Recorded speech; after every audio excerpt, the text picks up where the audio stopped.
Nothing's we're stopping live. you. As long as you're not cursing, we should be okay. Yeah, let's just say if you haven't seen what a certain CEO of a certain company named after a certain Lord of the Rings magical artifact has been saying this week, maybe you should go look into that. So, but I don't know what he said, but I know what you're talking about. Weird. I don't know anything. Welcome to the Dresden Files podcast. Today we're actually doing more TV show conversions, kind of really a hidden reread. Justin, take it away. Well, should we do a brief announcement of the news? Yes, technically we should. haven't. Oh my God! If you haven't seen the news, we have some. It actually happened, and it's been on every post for the last week and a half. We're several days late, as always, but it's not our fault that he puts these tweets out on like a Wednesday. So. Yeah, midweek doesn't help anyone. As always, it's a Tuesday. But okay.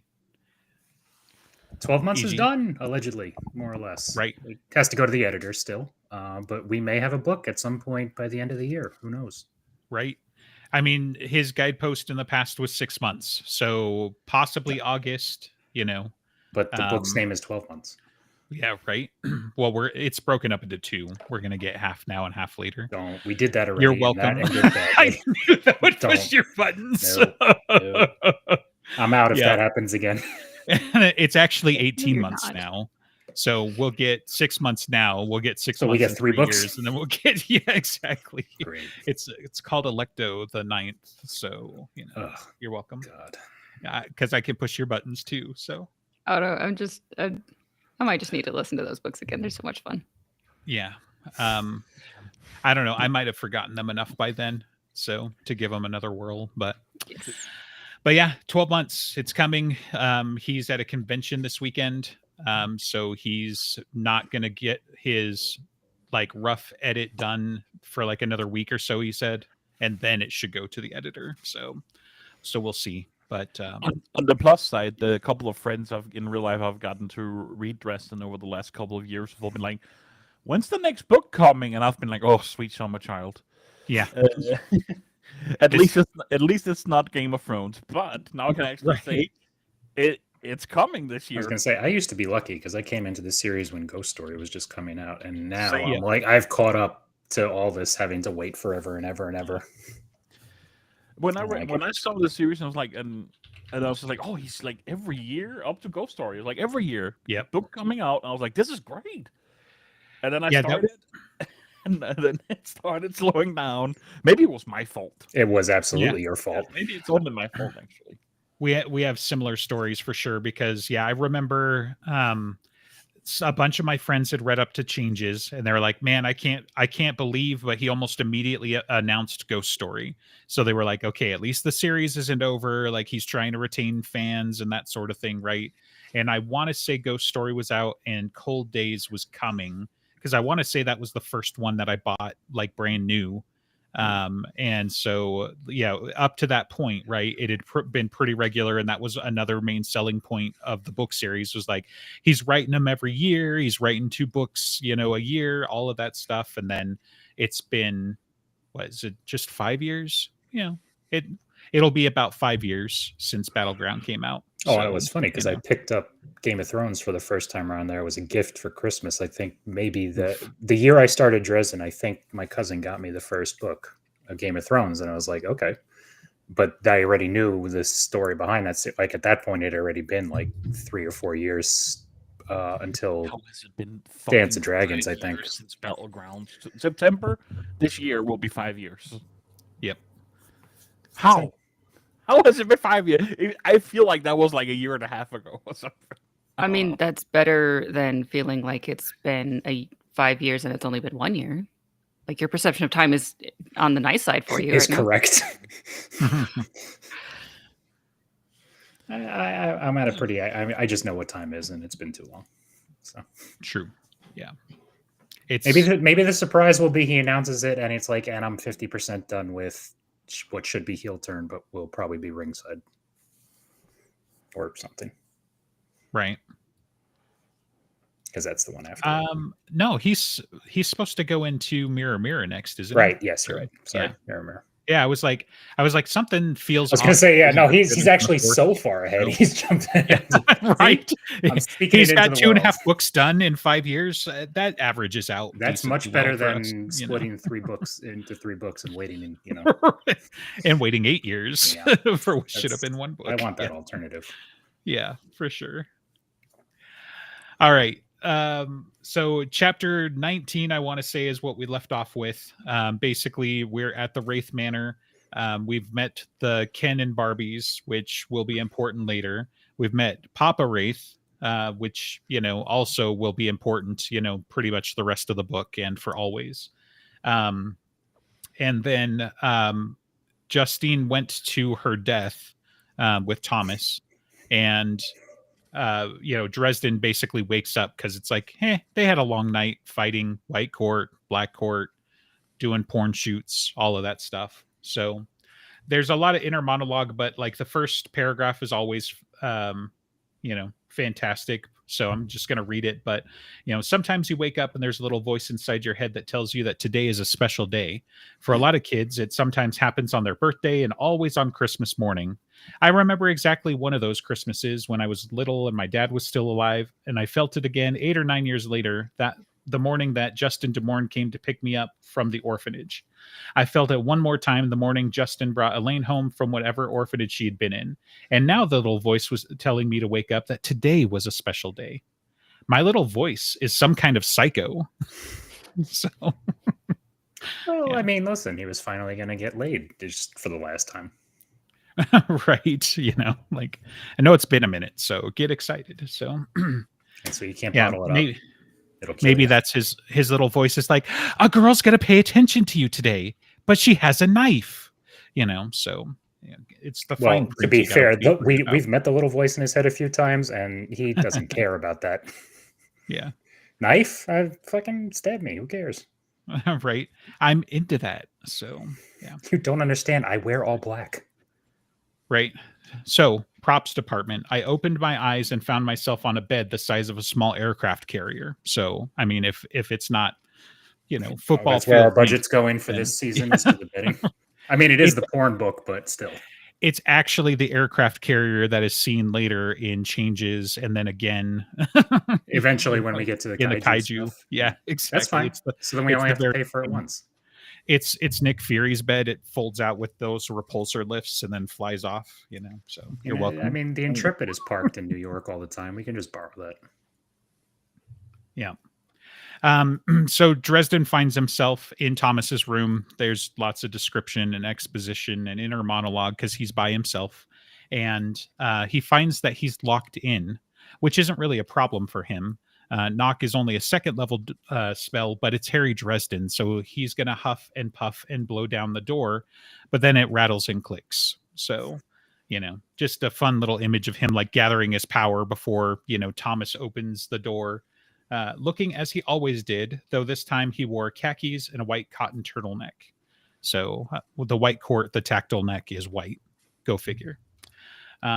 He had a long coat of brown leather draped over his shoulders and a gym bag in his hand. He froze when he saw me. His expression showed something I didn't think I'd ever seen on him before: shame. He looked down, avoiding my eyes. This is the finest in Dresden. He's totally a dick here. So, and righteously so, right? So he pretty much opens up with, how's Justine, while the blood is still wet, all of that stuff. Thomas apologizes at some point. Thomas apologizes for locking the door because he was trying to keep Dresden safe, which, is a plausible excuse, but maybe he was locking the food in so it didn't run away. And then he brought a change of clothes for Dresden, including a Hawaiian print shirt. So we got to find one of those like bright yellow, like just heinous looking shirts. Cause like, really, Thomas, like you guys have, was that one of Laura's boy toys shirt? Probably. Well, so that's the thing about the race. They don't know where it comes from. Just clothes keep piling up.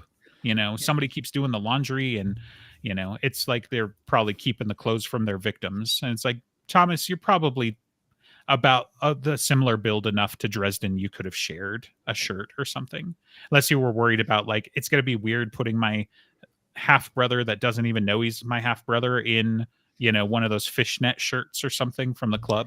I'm sure Thomas has a regular T-shirt. I was going to say, even a regular T-shirt on Thomas is still going to be like end up as a fishnet crop top on Dresden. Like they're similar build, but he still got him by several inches. Sure. Yeah. Let's see. So skipping ahead, there's, you know, a lot of fluff and that sort of thing in this chapter, but basically he gives him clothes. There is some pretty heated interchange between the two brothers. Like Dresden's not really giving him an inch. He's trying to hurt him. Like one of the descriptions is like, I forget, but it's like, it's paraphrased, like short of ramming a running chainsaw into his guts. That's probably about as much damage as I could have done, you know, type of thing.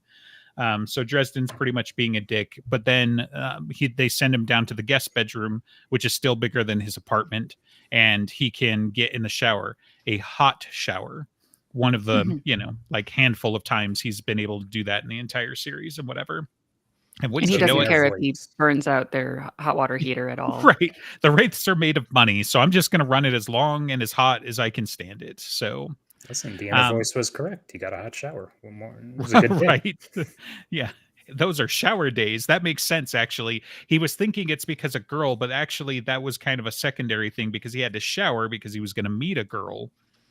So that's where they correlate. But then he should be in his own shower if he's meeting a girl. Maybe, but he's going to meet a Wraith at her house in the shower. You know, there's worse. It wouldn't matter if it was cold or hot. It would just happen. Yeah. Yeah. So anyway, he kind of realizes halfway through the shower that maybe he's being a little bit of a dick and, you know, and everything like that. So, let's see. So, he gets out of the shower. He's in the middle of getting dressed, and that's when Inari walks in. So, with her very nearly not appropriate, you know, Winnie the Pooh shirt, I think, everything like that. You can tell she's kind of out of it, kind of confused. And then she more or less like, you know, starts molesting him, you know, is what it kind of turns out to be. Right. So without knowing that she's been using the phage and now the phage needs to eat and she doesn't have any idea what's going on.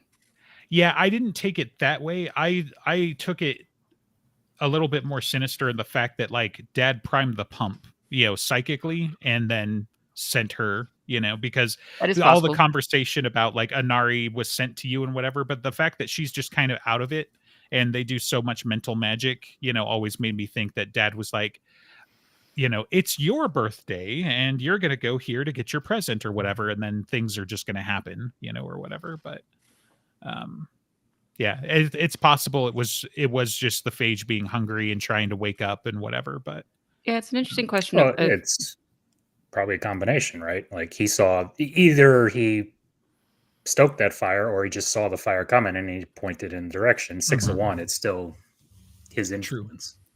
True. And you know, everyone gets a win. We don't have to deal with Dresden anymore. And he gets to have nobody cares about Dresden, but it really is incredibly inconvenient that Harry survived. Yeah, I mean, what a total bummer to all of my plans. So. I was going to say that's what it should read on the villain's self-help website. It really is inconvenient that he keeps surviving. Right. Yeah, we need to have a bar scene at some point with most of the villains are dead. Never mind. The only one that's killed him is himself. How is this fair? Right. Well, yeah, I mean, he set off the Rube Goldberg machine that eventually killed him, but you know. Well, he did that. He did the taking of the death mushroom thing to kill himself and make a ghost of himself. Like he's the only one pretty much who has killed himself. Right. Yeah. Okay. So Inari, pretty sexy scene. All of that stuff, except for, you know, somebody's about to be eaten and not in the good way. Well, anyway. Probably in the good way, too. Yeah. But then, like, they're pretty into it. And then that's when finally the love protection kicks in. And I got to imagine that's when the hunger finally got close enough to the surface to actually, you know, get affected by it and whatever. But she more or less gets, like, knocked, you know, ass over tea kettle across the room. And then Dresden's like, wait, I wasn't into that. And what the fuck just happened? And all of that stuff. So he says with a raging erection. Yeah, right. I mean, if there's ever a time to take a guy seriously, it's then. So, but there's a reason why we say that the second an erection brain gives consent or anything. I'm just saying he's going to show how conflicted he is in that moment.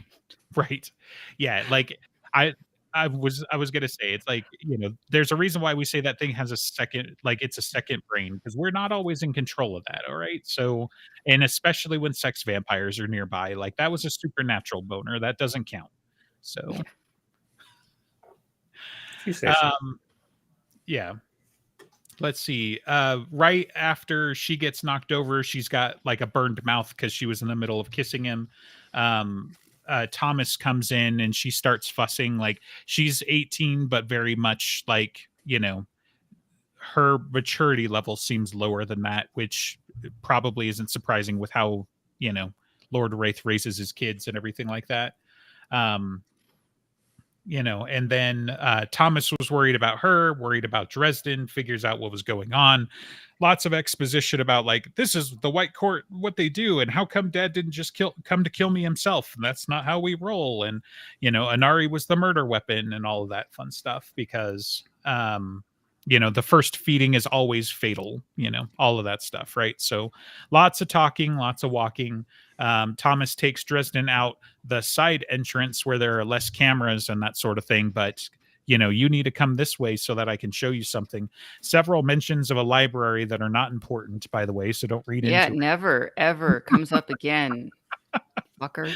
And then like this one even just sounds like the house library, because I think the one I was concerned about was like the one, I think there was one in the deeps or something like that. Like there's just he says it in this of that the Lord Wraith has a library no one else is allowed to see. Exactly. That he keeps everyone in. It's just like, that's got to be important.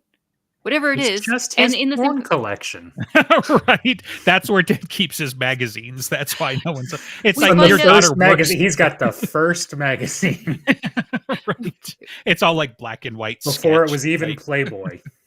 Right.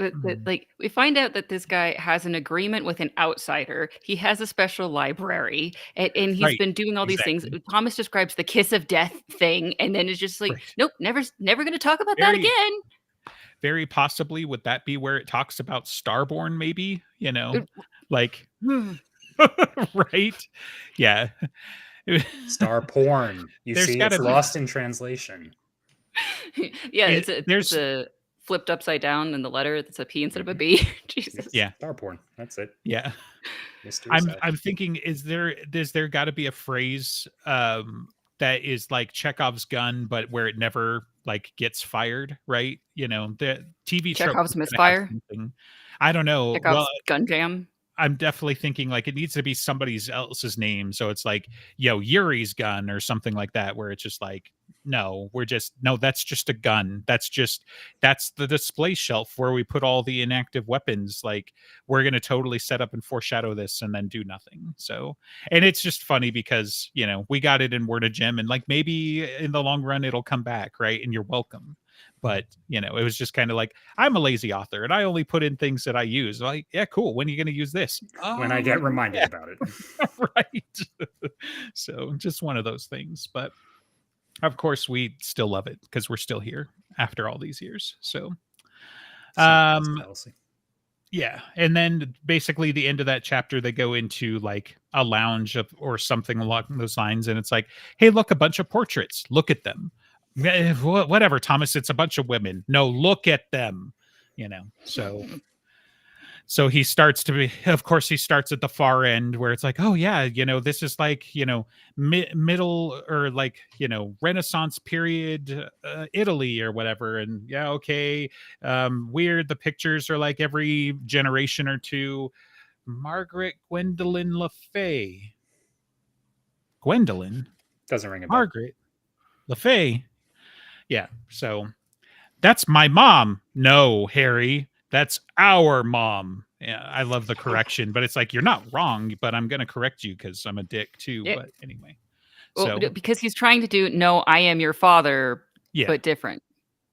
Sure. And also, I got to take a moment as a nerd and a fan and just be like, Gwendolyn, like, what is it with him and reusing the names, right? And like, is there some intersection of characters there that we should be wise to? Oh, even better. I believe that one of Gwendolyn's middle names is Margaret. Right. So he just flipped them. So like Starborn. Just right. But yeah, I mean, Gwendolyn's character to me is sufficiently different, right? Maybe over time they'll intersect, but I'm just trying to think, is her character also flipped? And that might start telling us something about Mom, because like Gwendolyn is highborn, and there's no reason to believe that Margaret Le Fay was, right? She was Ebenezer's kid, but Ebenezer ain't exactly aristocracy. So no, she's pretty normal. It's the culture that I think he went with. So Ebenezer, McCoy, that Scottish English type of culture, and Gwendolyn, it is a Gaelic. And she's English Scottish. So yeah, it's that kind of thing that he went for. Gotcha. I think. Okay. I mean, maybe in the tinfoil world we can just kind of like see what type of things that this means, but like we have a character as on the nose and named Grimm. So right. Maybe. Yeah. I mean, yes. That one tickles me still every time. So the Grim Captain. Yeah, right. Yeah. Chapter like let's leave it to the Archmage to say the quiet part out loud for everybody else, So chapter 21, Dresden is of course able to process this very well, and he says, no, that's not possible, and then start punching Thomas. So but because as we all know, that is how brothers deal with conflict. Right. They punch each other. other. They've been brothers for 30 seconds, so they immediately start brawling. And it's like a full-on wrestling match, and Harry pulls Thomas's hair, and just like, I'm making that part up. But, they scrap for a minute, and then let's see. Oh, yeah. So they finally calm down because, again, Harry's just kind of being a dick. I feel like he might have some pent up energy that he doesn't otherwise have a release for, some violent or other kinds. Yeah. That needs an outlet. Yeah. So it might be some of what's going on. But a much more and better dialogue this time.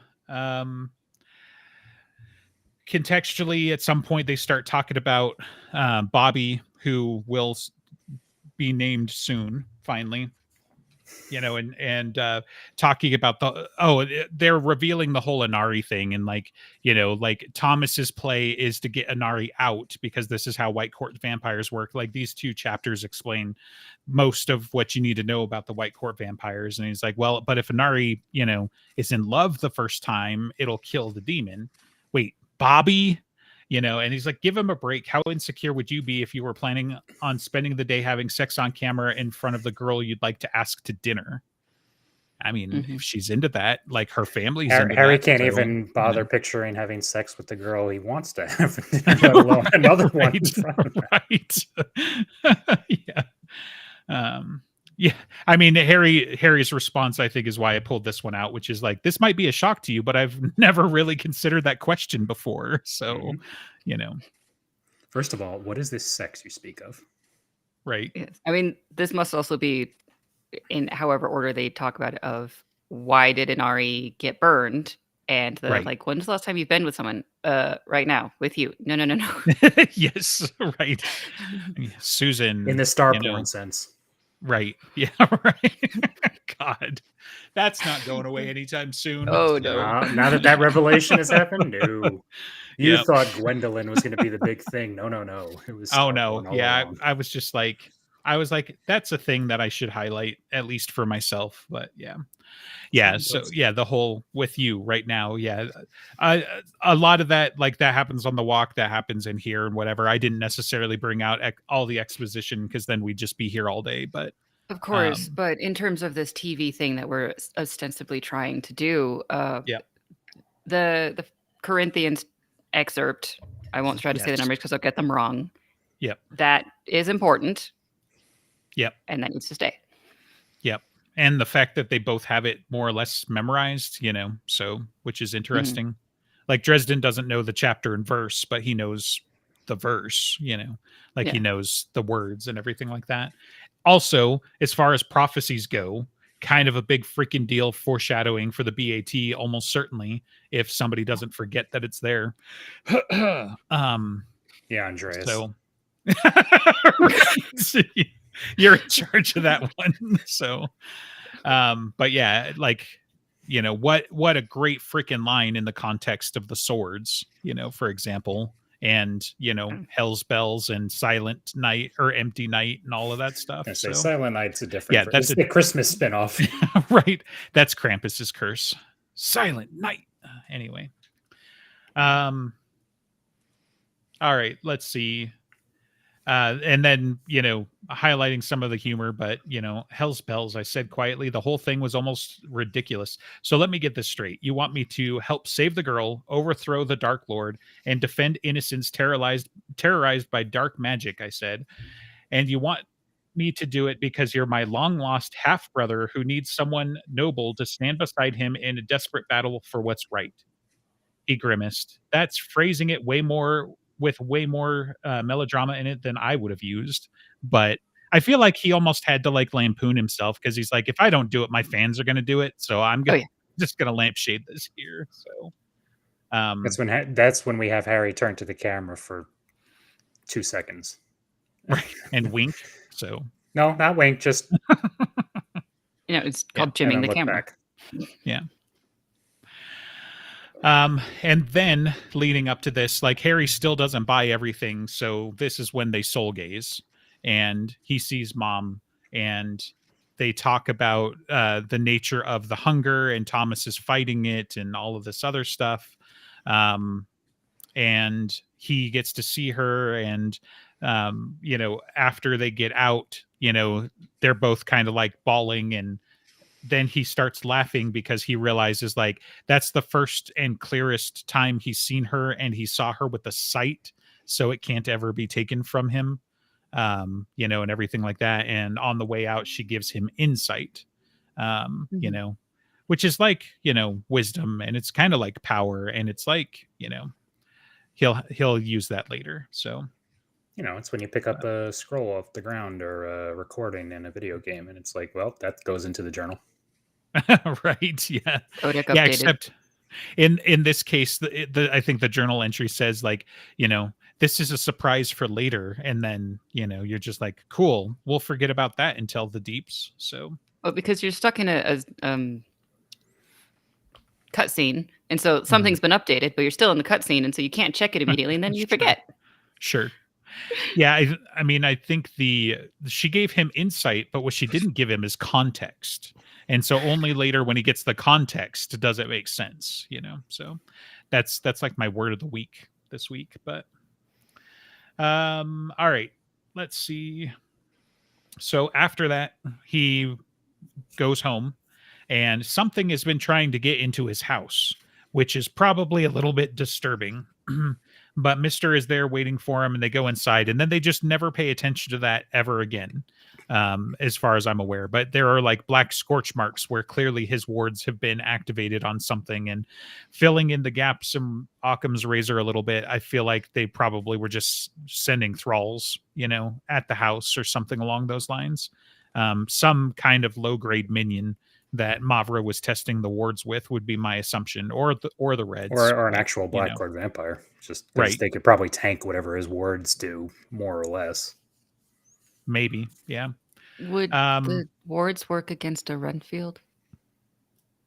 Well, I think he makes a point at some point to talk about how his wards are less effective against humans because he doesn't want to accidentally kill somebody.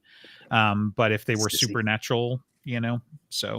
I think I remember. I don't remember which book, but it is like anyone trying to force their way in, human or not, sap. Mm-hmm. Well, it could be lethal because we know he has to rip them down real quick in changes when the police are coming in and barging his door down. So, like by that point, at least, there's not really much of a differentiator. If they force their way in, they're going to get like buckshot, basically. Right. Fair. Yeah. So I think in here he's got, let's see. Oh, okay. Yeah, so he's getting the debriefing from Bob, and wouldn't you know it, Bob hasn't found Mavra yet. And the reason why he hasn't found Mavra is because he's somehow been to every cat house in Chicago. Well, strip club, those are different. But and I don't know, man. Chicago's a big place. And if you're gonna count Chicagoland, like that cat has got some legs. That's some traveling. Oh Like yeah. maybe they've got a district where they're all huddled together, but I gotta imagine there's a couple on opposite ends of the city, etc. But um, some good visual here with Dresden swinging a claw hammer. Fun little Easter egg that I caught in the language. He talks about taking off his coat and getting his claw hammer. It makes a practice swing, but then realizes that his coat is in the way, so he takes off his coat for the second time so that he can get a better swing. And so I was like, I want to cut that in there. I want that. That's how pure we're going to do it, guys. That's our dedication to this, is that he's going to take off his coat, swing it, and be like, yeah, and then do it again. And then when somebody asks, like, why do you have two coats on? It's like, well, I mean, he was just with a bunch of sex vampires. He was feeling a little naked. Yeah, right. Look, man, you guys grew up with Mr. Rogers, right? So come on, people take off two coats all the time. So anyway, yeah, so he's got to put on his skull smashing coat. So, but and there's a lot of, I think, inner monologue that we could just have him, say out loud, cataloging multiple injuries, vicious headache where Anari had socked him, probably when she broke his blasting rod. And that's not a euphemism. It was his actual blasting rod. Right. On one side of me lurked a mysterious wielder of a sloppy but lethal curse. On the other side, a homicidal vampire and her crew of killers. And lest I forget, somewhere behind me was a cold, distant mercenary who was going to kill me if I didn't pay his fee, and I had no idea where I could come up with the cash. Just a day in the life, or a weekend in the year or something, but... Let's break into a bank. Right. Yeah. Yeah, the laws don't really say anything about that, right? So... Well, why would they? There's no "thou shalt not thief." I mean, Yeah. half the use of people's minor talents is like swindling people out of money. That's just what you do when you have magic and you can't throw fireballs. Right. But he can, so he can hex the cameras and then throw the fireball and take the money. Right. Yeah. Anyway. Next chapter, he meets Murphy at Chicago PD, and she drives up on her motorcycle. And this is where we get that talk about motorcycles basically being giant vibrators, and, Murphy calling him a pig again, Kerrigan style. And he's got a meeting with Kincaid at the IHOP. So, and another little, right. He's got a meeting at product placement. So, listen, if IHOP wants to sponsor this podcast and or our show, I like IHOP. Yeah, sure. I've never had IHOP. Yeah, there's a shock. Yeah, I've got other suggestions, but it's not important. I mean, there's Denny's, there's Village Inn, there's. I've never actually been to a Denny's. You've never been to a Denny's? No, I would go to IHOP. Are you a communist, son? Like, no. I'm not sure. I've never been to a Waffle House either.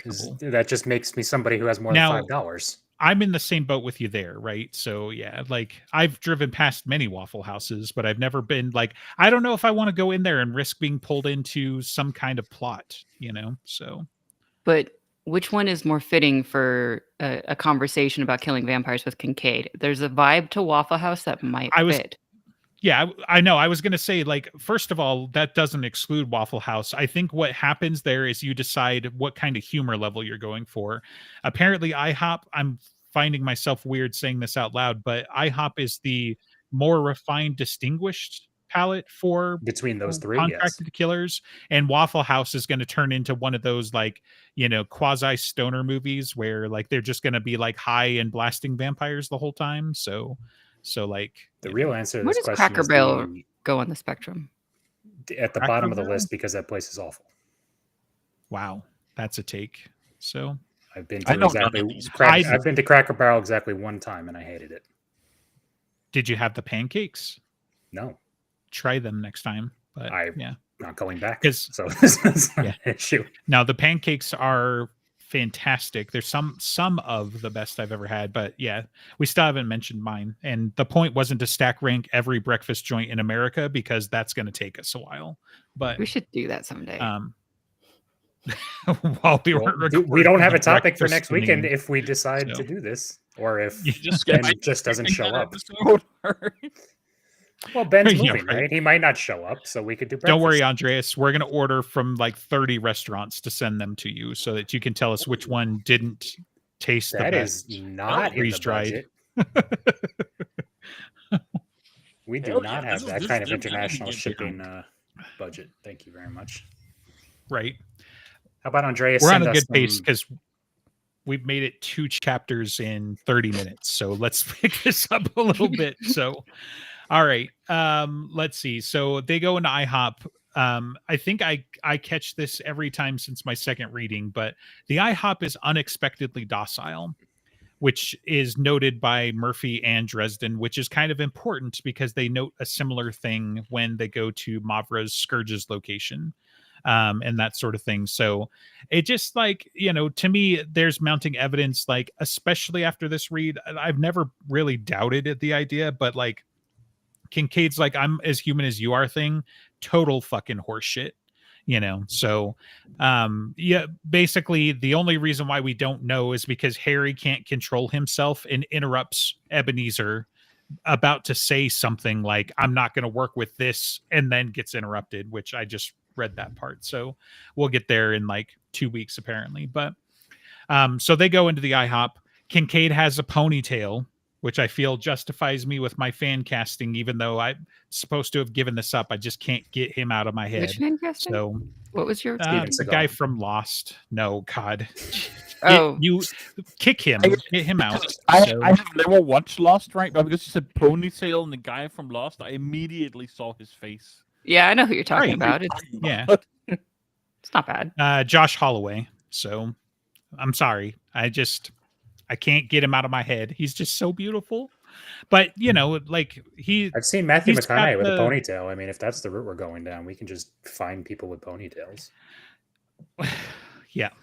So did you guys know? I'm not saying that there aren't other things out there. I mean, I want to say one of the other examples last time we discussed it was like RoboCop dude, the new RoboCop, Altered Carbon. I don't know people's names. Yeah. So Kinnaman. Yeah, thank you. Yep. Yeah, I like him well enough. Kinnaman better. I like him the most. So yeah.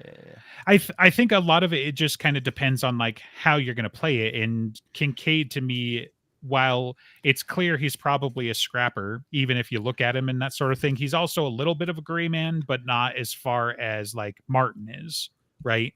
So, you don't necessarily want to cast Captain America as Kincaid, because he's not going to look the part and whatever. But anyway. Kinnaman carried Altered Carbon. Like, I love season 1. Sure. I didn't care at all about season 2, and I think it sucked, right? Like, it sucks to say that, but because like I also like Anthony Mackie, he just didn't do it for me. It didn't gel for me, So yeah, I loved some of the plot of season 2. Don't get me wrong. So I'm mad that there isn't going to be any more. But anyway, more digressions. So IHOP. Back to pancakes. He's got a ponytail. That's important. And he's badgering Murphy so that he can test the waters a little bit. Okay. So one more digression, director. Your small thing about like, is Gwendolyn Margaret the opposite of Margaret Gwendolyn or something like that? Recognize that Kincaid is the opposite of Aquitaine, but they have the same build. They are tall. Leonine is the word that he uses a lot, but Aquitaine is able to be very posh and maneuvers in those social situations very, very skillfully. And Kincaid kind of likes to buck those trends a little bit, but they're the same character, just like mirror images of each other. it's probably a thing with him tagging characters with certain words, right? And so we're starting to associate those a little more. I mean, in the Margaret Gwendolyn case, like you literally gave them the same name. Now, if we find out that it's Kincaid Aquitaine something, then I'm on board, right? But yeah, like Leonine, Aquitaine, noted ponytail wearer. Yeah, right. Yeah. Because to me, Aquitaine is like he's like young Dolph Lundgren. He is like a dude. He's like built, like but very suave. He would be, and so he's very like fashion forward, and would like. I think you'd have him here. Listen, we need to come up with the Venn diagram for people described as wolfish smiling, and then... was it? Yeah, there's one in here that in the next couple of chapters where it's an implied wolfish smile, and I want to say it was like from Kincaid or something like that. It's like I couldn't see his face, but I could hear the wolfish smile or whatever. I was like, "Are you friggin' kidding me, dude? Like, give me a break!" Like contractually obligated, one per book. Right. No, one per chapter, dude. Like it happens. I know, much, but listen, that one, since it was like half of one. Yeah, like and I'm still. Don't anybody attempt to model this now because it's going to be on the internet forever if you do. But it's like somebody at some point needs to demonstrate me a wolfish smile so we can get our actors on board so that they can do it once per episode, or something. Have you seen Puss in Boots 2: The Last Wish, where the actual wolf smiles? Yeah. I know. I was like, unless we're gonna bring in the furry audience and cast everybody, but wow, your mic picked that up. And it's going to keep doing it as long. Okay, so that's the problem with being overhead of the dining room with chairs on floors that are just unbelievably loud. Fair. So they go in. Kincaid's being very dismissive of Murphy and possibly even trying to hurt her feelings. And I'd love to chat with you over breakfast, Cupcake. Why don't you run and find a high chair so that we can? So really, really good lines in here. This is what we call foreplay and foreshadowing. Yeah, Kincaid at one point, puts his hand on her shoulder to get her to leave, to just kind of reinforce his point. And Murphy's like, "That's assault. I need you to get your hand off me because I'm not going to repeat myself, et cetera, et cetera." I'm paraphrasing. And then Kincaid shoves her. And Murphy didn't repeat herself. Her hands blurred as she caught Kincaid's wrist, broke his balance by half, bending her knees and twisting, and threw him hard at a wall. Kincaid slammed over a table and into the wall, but rolled out of it almost instantly, his hand going for his gun. Murphy trapped his gun arm between her arm and body as she drew her own gun, apparently with nearly magical swiftness, pressed hard against the underside of Kincaid's chin. "Call me that again." Oh, yeah, because he's like, "Get out of here, whore," and then pushes her. "Call me that again," she said with a quiet voice. "I dare you. I double dog dare you." So, and we choose IHOP instead of Waffle House. Come on. We don't want this to turn into like a cult comedy classic. That's not the vibe we're going for. So, are you sure? So yes, they are denigrating IHOP in this moment. However, it will recover. So also, if it's at a Waffle House, she has to pick up a butter knife and do the same thing. I mean, she's still going to have a gun no matter what. But no, butter knife. That's the Waffle House vibe. You threaten to cut somebody's jugular with a butter knife in a Waffle House. That's fair. Because it's dull. Because it's Waffle House and you can't afford anything else. Never mind. So another interesting thing here is that she gets all upset because he called her a whore, and then she basically uses all the same language about her baby sister later. So, I was just like, there might be some triggering there and double standard. So, but go ahead. You want to say it. It's just that's the way people are. Sure. Yeah. I mean, there's a lot of that in this book. Also, she goes to Hawaii to have premarital sex with him. She's a whore. No, I'm pretty sure you have to pay. Well, the vacation could be implied, I guess. Mm-hmm. Yeah, who paid for the vacation? Depending on who paid. Dresden. Yeah. Well, actually, Thomas. Yeah. We'll get there. Right. Yeah. And then over the course of, so anyway, they settle down. They have breakfast. Dresden pays, doesn't leave a tip. They talk about business, and Dresden realizes that the curse is on a schedule, which gives him a really big puzzle piece for figuring out the rest of what's going on. Because Murphy says T minus 3 hours until my life is imploded or something like that. Something, yeah. Someone makes a comment. I think it was even Kincaid talking about like he's got to get on a plane at midnight. So like, you know, but they're all talking scheduling. So, but anyway, you're probably right. So next chapter, he goes back to the studio. He fills in Arturo Genosa on everything. Genosa asks him who the victim was last night. It's like, you ran out. That means the curse hit again. Well, that's not why he ran out, but it kind of worked out that way, right? Because he ran out chasing Thomas, and Anari and Lara chased them, and then Anari was the target. And so Genosa is like, she's only a child. And for the first time, I heard something like real anger in his voice. That was something to be noted. When kind men grow angry, things are about to change. Have you any idea who's behind it? Let's see. I've got a bunch of broken in here, so I don't know if this just ties in like it does in my notes, but I hesitated for a moment and then shrugged. I'm setting up a spell to protect everyone from evil magic. Oh no, this does skip whatever. So he does talk to Genosa for some more time, but then he goes and finds Jake to help him set up the wards, right? So he's explained to Jake. Jake's like, so what are we doing? I'm setting up a spell to protect everyone from evil magic. Jake said, narrowing his eyes, I don't want to disrespect your religion, man, but did someone spike your breakfast cereal with LSD or something? So see, that would be at a Waffle House. We'd have to throw in some guy in the back selling LSD. Sure, right. There are definitely some scenes that I read in this, and I'm like, oh, we're gonna have to put that in the background, or we're gonna have like somebody over his shoulder, you know, doing something or whatever. But yeah, let's see. Okay, yeah. So they're basically going around with some of Dresden's magical effects, which also includes a chalk tape measure. So that he can put down chalk lines, you know, and that sort of thing, which is and of course it's clever. blue.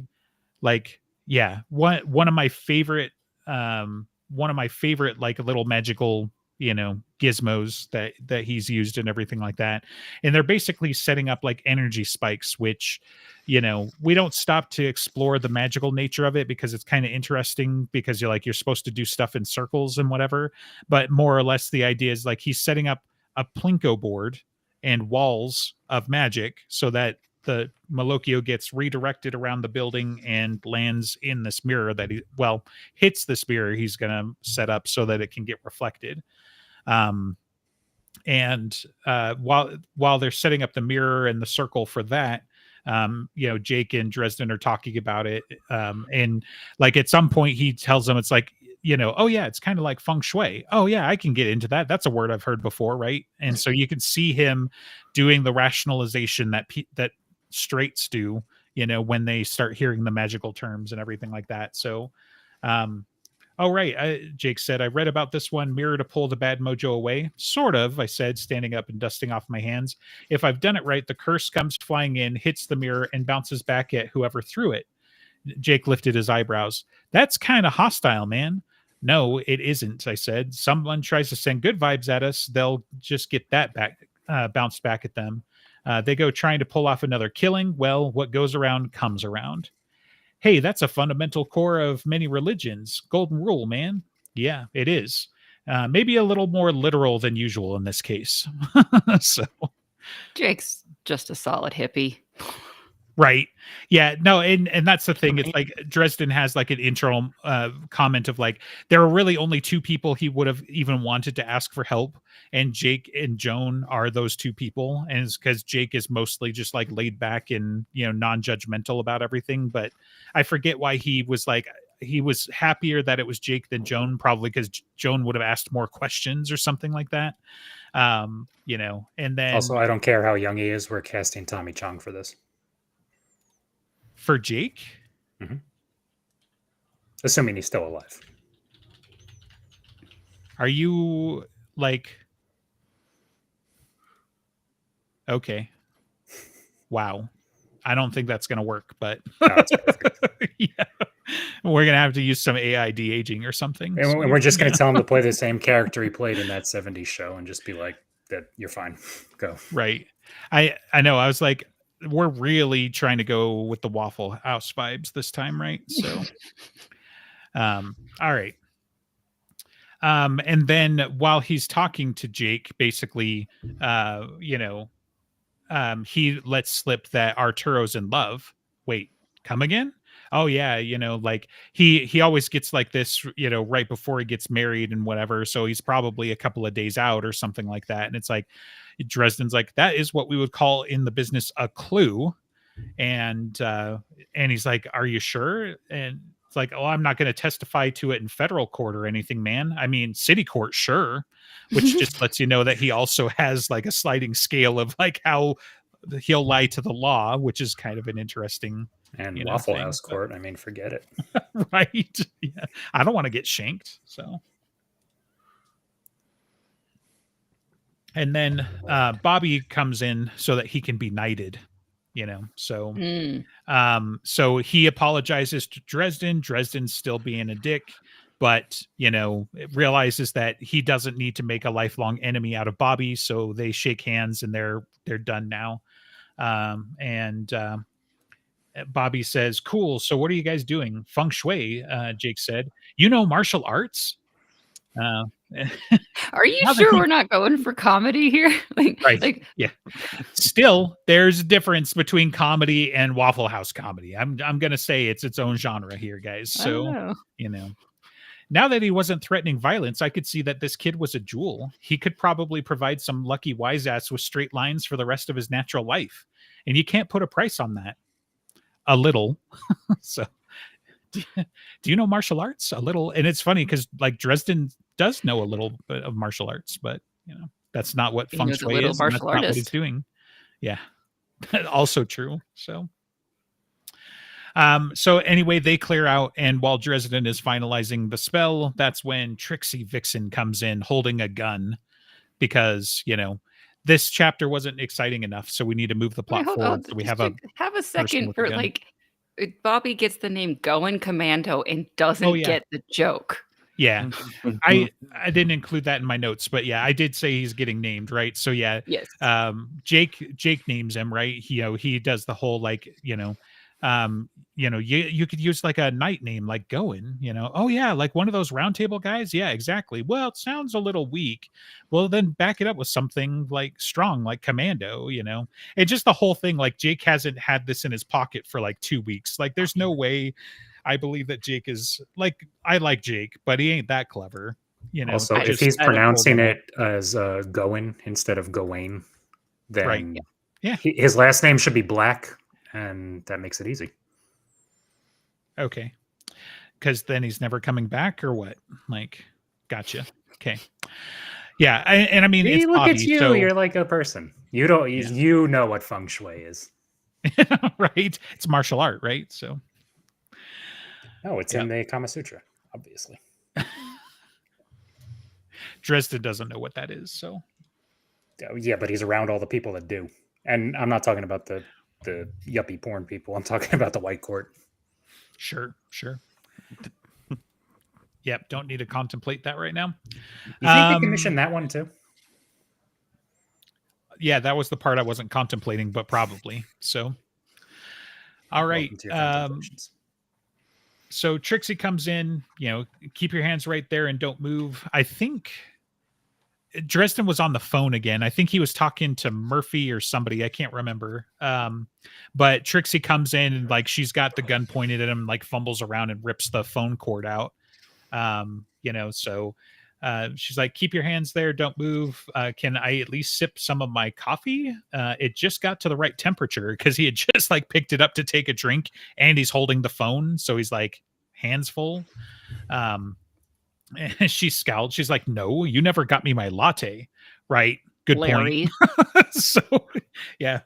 Yeah, she doesn't call she calls him like Larry and Jerry or something. Barry? Like at different points during this conversation. Yeah, I think but when they call the cops later after all of whatever gunshot happens, she says that his name was Barry or Jerry or something, and so the cops can't do anything with it.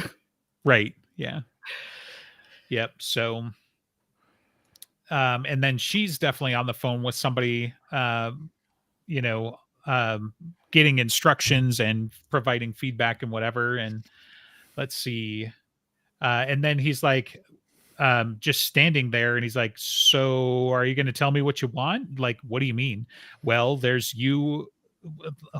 me and you here, and then you have that gun. Usually there's a specific purpose to using a gun as a negotiating tactic, but so far all you're doing is pointing it at me. I'm no expert, but as I understand it, you get to make some demands or something. So and then she's like, nope, we're just going to stand here. And then he actually does the private investigator thing and starts asking questions and threatening a little bit, because he's like, if your plan is to use the curse and whatever, like there are other authorities than mortal authorities, like the White Council will come get you. And, he's trying to get information, and then somebody yells at her from the cell phone, be like, what? I didn't tell him anything. And then proceeds to immediately tell him everything, so. But again, Going Commando, they're about on the same intellectual level. I may be going Commando. Smarter. Bobby's a little smarter. Yeah, give Bobby some more credit there. He's got a better choice of women for sure. So, but yeah. And then while they're on the line, basically the phone gets super staticky and high pitched squeal because the curse is coming. So now Dresden knows for sure they're talking to somebody. They kicked off the curse, and because he's a wizard, he can tell, oh, it's a big one and it's going to be a problem. So, let's see. Yep. Yeah, this part of the magic mechanics is something that should be explained very well. I mean, like even just the small bit of like it's going to happen 13 minutes before whatever hour, the transition hour, like. There has to be like minimum of 3, max of 13 type people in a ritual. And the fact that it's Trixie's gunshot that kills, I've forgotten her name at the moment, because she didn't understand that Emma, thank you. Yeah, because Trixie didn't understand that she is now part of the Malocchio. Emma's going to die no matter what. And she conveniently has a lethal weapon. Right. That she has fired multiple times, yes. So yeah. He definitely talks at some point. He does talk about like the 3 cackling Stregas and witches brewing a potion and whatever at different points. Again, like my intent is to capture as much of the content in dialogue, if I was running this as well. Like I think it is almost all important, right? For the show, I just try to highlight things that I find important, especially around locations and, casting and costuming and stuff like that. I do like to highlight some of the humor or something that struck me while I was reading it that, at times and that sort of thing. But by omitting certain explanations is not necessarily saying, oh, yeah, we're going to cut all that nonsense, because no, that's the part of the point of the story. That's part of the enjoyment of the story in my mind, right? Like the fact that the system has rules and that Harry knows them and knows how to use them and manipulate them is vitally important to his character and the DNA of these stories, right? So yeah, like there are definitely some things. I think I put my notes like there are some specific notes later potentially or something like that. Or maybe I missed it in this case, but there's some scenes where Harry's just driving by himself, and I'm like, we need to manufacture an excuse to have a character there. Maybe he ride shares with Thomas one time, and so he can explain magic to Thomas, or something along those lines. Does that mean that you're leaving the idea of the internal monologue? I was told not to use it, so I try to distance myself. I said don't overuse it. Yeah. I got to tell you, it happens every like 2 or 3 chapters. So, you got to figure out how you want it, because you can signpost it with every wolfish smile goes into internal dialogue. Yeah. Have him just hold up like the coyote sign with a smile on it or something. But yeah, I mean, like the whole, I woke up and because my inner voice is a psycho, like that's all inner monologue. And half of that chapter is inner monologue. Like there are several times where even if I was reading through it, we'd be skipping that because it's in inner monologue, right? So you've got to use other narrative devices or get over the idea of not using inner monologue because I didn't that say is don't use it. also it's also part of the DNA of the story, right? So we just Yeah. gotta figure out how we want to do it because it's not universally loved for TV and movies, right? A big part of the problem is that it's a tell don't show, which is the exact opposite thing that you want in a visual media. You want, show don't tell types of storytelling, right? If it doesn't happen on screen, it didn't happen. That's one of my, mileposts for that. But Right, but there are good ways of using it, and there are ways of overusing it and using it as a crutch. But a, Mhm. a good example, I mentioned it before, but the TV show Sugar is a noir, Colin Farrell, and it has internal monologue, and it does really, really nicely. And so to try to use that as a guideline, having something of my internal voice is a psycho is something that you can use in internal monologue without saying, and this is how magic works, and it's a lecture. And that's not Mhm. what we want to do, but it's a balancing act of when we want it and when we don't, and definitely let's not overuse it, that's all.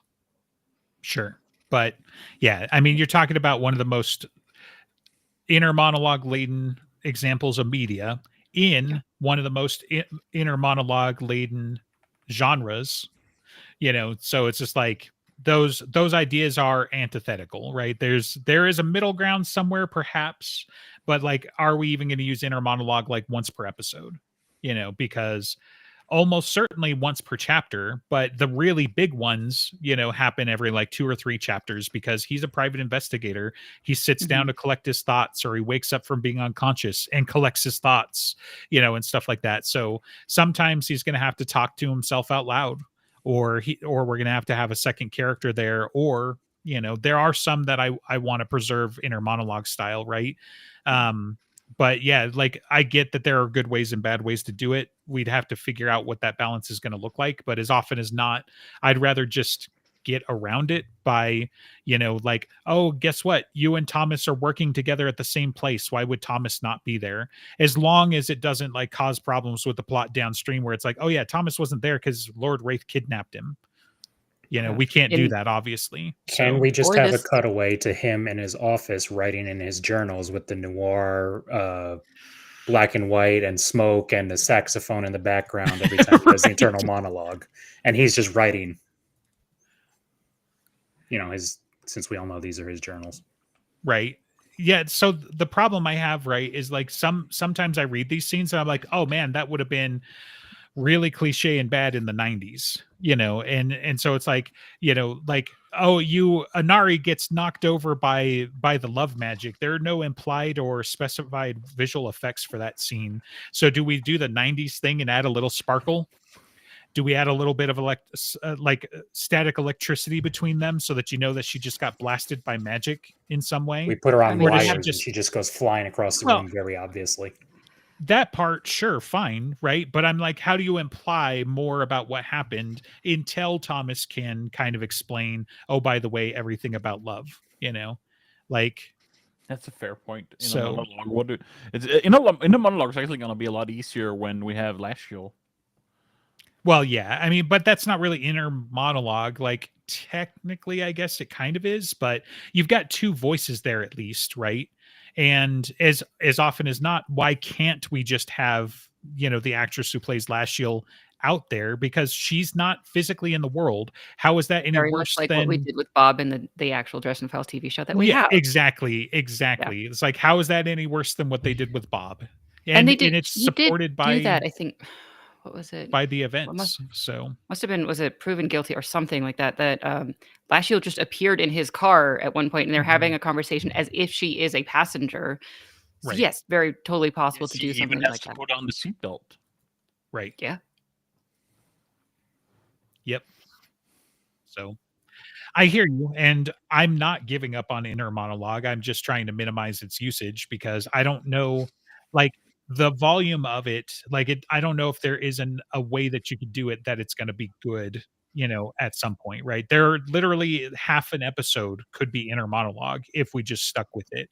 That's not going to work, right? Yeah, no. I acknowledge that.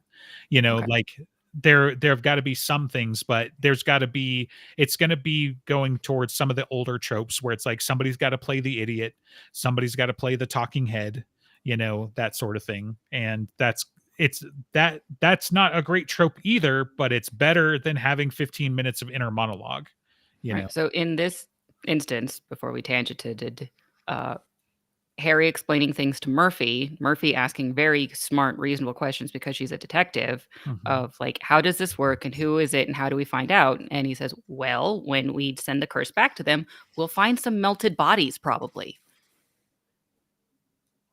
I mean, I guess. So I think you're mixing a couple scenes, but yeah, it's stuff like that where it's like, yes, he's going to have somebody like in previous books, it would have been Butters. He's got to explain magic to Butters, which is going to pay off later because Butters is going to use some of that knowledge and he's going to do things, right? Sometimes he's going to explain shit to Murphy and sometimes he's going to explain it to Thomas. And sometimes he's going to explain it to Mister because we needed somebody on the screen with him. Otherwise he's going to look like more of a lunatic than he already is, So... But yeah, that's kind of the idea, right? And yeah, with the curse thing, like he's going to explain it to Trixie, which is going to be funny because Trixie already knows, or at least thinks that she knows. Yeah, like hold on, Trixie, pretend you're an idiot. No, maybe a little less than that. So anyway. Yeah. So yeah, he realizes things about the curse and the target and everything like that he doesn't necessarily say out loud, but there's no problem in my mind about shifting that over. That's one of the main canon breaks that I'm going to support is that, we're going to have to vocalize a little bit more of his inner monologue, So, yeah, the journal entry thing is a funny way to think about it, and that's my headcanon, but I don't think that's going to convey very well on a TV show, especially not in like this day and age and everything. But, yeah, there are definitely some scenes where I'm like, oh crap, this is like right out of the Dresden Files TV show. And I'd like to bring the special effects and some other things up just a little bit. Like obviously Olsharovas is going to be claymation because it's hilarious, right? Like I think some of that needs to happen, where it's like we're going to do certain things on purpose because it's funny and it gives us other Easter eggs and homages to other, media that clearly Jim Butcher has consumed, and as a result, Harry Dresden is consumed, right? Cops got better things to do than get killed. So just all of the Easter eggs and the humor and stuff like that. And I think we can inject some of our own without necessarily like breaking the canon. But stuff along those lines. Cause otherwise it's like, yeah, we're basically going to have like flashing light, we're going to have like 90s era special effects, somebody go get the glitter jar because Dresden's going to transport. So, but was that too deep of a reference for you guys? So, if there was a reference there, I didn't get it. Yeah, that the Next Generation and a few other things like that's how they did the transporter effects for Star Trek. Is that they had like glitter in a jar and they swirled it and then filmed that. So, but yeah. So I'm going to trust our digital people, right? But it's like, I'd like to somehow get away from the campy visual effects since we've got an unlimited budget, So that's why I very much would like to lean into like practical effects, right? If we have Anari get blasted across the room by lightning, not really fit. So when Ancient Mind turns into a dragon, we have a Jurassic Park style live action dragon. Turn into a dragon. Yep. Sorry. We're going to have an actual dragon on standby, obviously. So I will say Supernatural does practical pretty well. Because they're saving on budget. So they actually do pretty well. Well, they used to in their later seasons, like when they actually had people on high wire. Yeah, we've hit the hour, so we're just going to have to be done now. So yeah. All right. We tangented to the end. Yeah. We tangented till Emma died up from it. So. If you want to support us and potentially help us get EG a new microphone, you can support us at patreon.com/brokenjars. That will give us access. Point proven. That will give you access to our Discord, where you can yell at EG to get a new microphone in all caps, even if you want. Send a GIF or two after him. We're live every Saturday at 1 p.m. Eastern. Like, subscribe, leave a comment.